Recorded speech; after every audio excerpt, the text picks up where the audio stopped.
جابر رضی اللہ تعالیٰ عنہ فرماتے ہیں کہ رسول کریم صلی اللہ علیہ وآلہ وسلم نے ارشاد فرمایا، اللہ اکبر۔ دیکھیے، کہیں کہا گیا کالا کالا نبی صلی اللہ علیہ وسلم، کہا گیا کالا کالا رسول اللہ صلی اللہ علیہ وسلم، کہیں کہا گیا کالا کالا ابو القاسم صلی اللہ علیہ وسلم۔ کیسے رنگ ہے؟ حضرت عائشہ بھی روایت کرتی ہیں حضور کی حدیث، تو کبھی نہیں کہتی کہ کالا کالا زوجی، میرے شوہر نے کہا، وہ بھی کہتے ہیں کالا کالا رسول اللہ، میرے رسول نے کہا۔ حضرت عباس روایت کرتے ہیں تو کبھی نہیں کہتے کہ میرے بھتیجے نے کہا، وہ بھی کہتے ہیں کالا کالا رسول اللہ صلی اللہ علیہ وسلم۔ اللہ اکبر۔ حضرت علی روایت کرتے ہیں، حضرت علی حضور کے بھائی لگتے ہیں نا، تو کبھی نہیں کہتے کالا کالا اخی، میرے بھائی نے کہا، وہ بھی کہتے ہیں کالا کالا رسول اللہ صلی اللہ علیہ وسلم۔ اللہ اکبر۔ یار رسول کا رشتہ کتنا بڑا رشتہ ہے۔ تو کوئی نہیں کہتا میرے شوہر نے کہا ہے، کوئی نہیں کہتا میرے بھتیجے نے کہا ہے، کوئی نہیں کہتا کہ میرے بھائی نے کہا ہے، سارے کہتے ہیں میرے رسول نے کہا ہے۔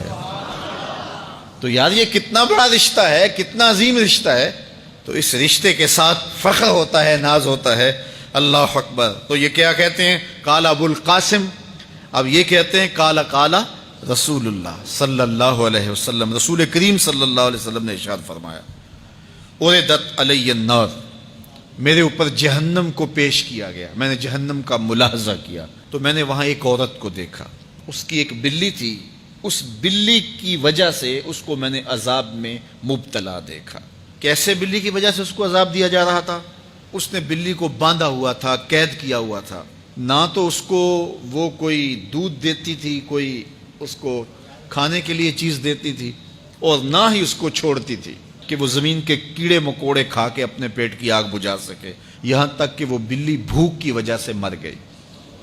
رسول اللہ فرماتے ہیں بلی کی اس مالکہ کو میں نے جہنم کی آگ میں جلستے ہوئے دیکھا۔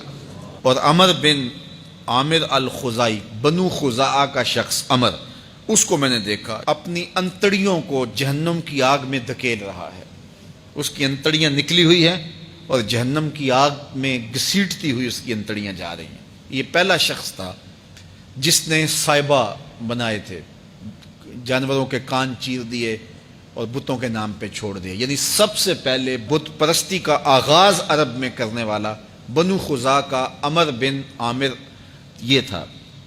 تو اس کو میں نے حضور نے فرمایا دیکھا کہ یہ جہنم کی آگ میں جلس رہا ہے، کیونکہ اب جتنے بھی لوگ بت پرستی کریں گے ان سب کا گناہ عمر بن عامر کے نامہ اعمال میں درج ہوگا، ان کو بھی گناہ ملے گا جو بت پرستی کرتے ہیں۔ اور چونکہ ایجاد اس نے کیے تھے، بت اس نے بنائے تھے، تراشے اس نے تھے، پھر اس کے بعد اس نے جانور بتوں کے نام پہ چھوڑے تھے، چڑھاوے چڑھانے کا انداز اختیار کیا تھا، لہٰذا اس کو جو ہے وہ گناہ پہنچتا رہے گا۔ تو کہا میں نے اس کو عذاب میں مبتلا دیکھا۔ تو اگر خیر کی بنیاد رکھو گے نیکیاں ملتی رہیں گی، کھاتے کبھی بھی کلوز نہیں ہوں گے، اور اگر برائی کی بنیاد رکھو گے قیامت تک اس برائی پر جو عمل کرتے رہیں گے اس کا گناہ بھی کھاتے میں پڑتا رہے گا۔ اللہ اکبر۔ تو ہمیں اچھائی کی طرح ڈالنی چاہیے، نیکی کی طرح ڈالنی چاہیے۔ آقا کریم علیہ الصلوۃ والسلام نے ایک موقع پر فنڈ مانگا تو ایک شخص نے اٹھ کر کے پیش کیا، تو جب اس نے پیش کیا تو اس کے دیکھا دیکھی دوسرے بھی کھڑے ہو گئے، دوسرے بھی پیش کرنے لگے۔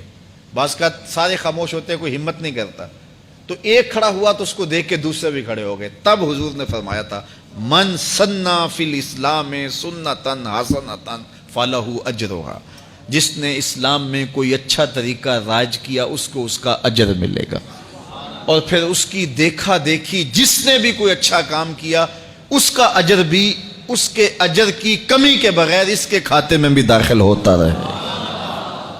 اس لیے نیک، اور میں کئی لوگوں کو جانتا ہوں کہ جو جمعۃ المبارک کے اجتماع میں، پیر کے اجتماع میں لوگوں کو لے کے آتے رہے، کسی وجہ سے وہ خود نہیں آتے لیکن جن کو لے کے آتے رہے وہ اب بھی آ رہے ہیں، تو وہ اگرچہ نہیں آ رہے اور کچھ فوت بھی ہو گئے ہیں، تو جو جن کو لے کر آئے ان کے کھاتے کا ثواب ان کے نامہ اعمال کے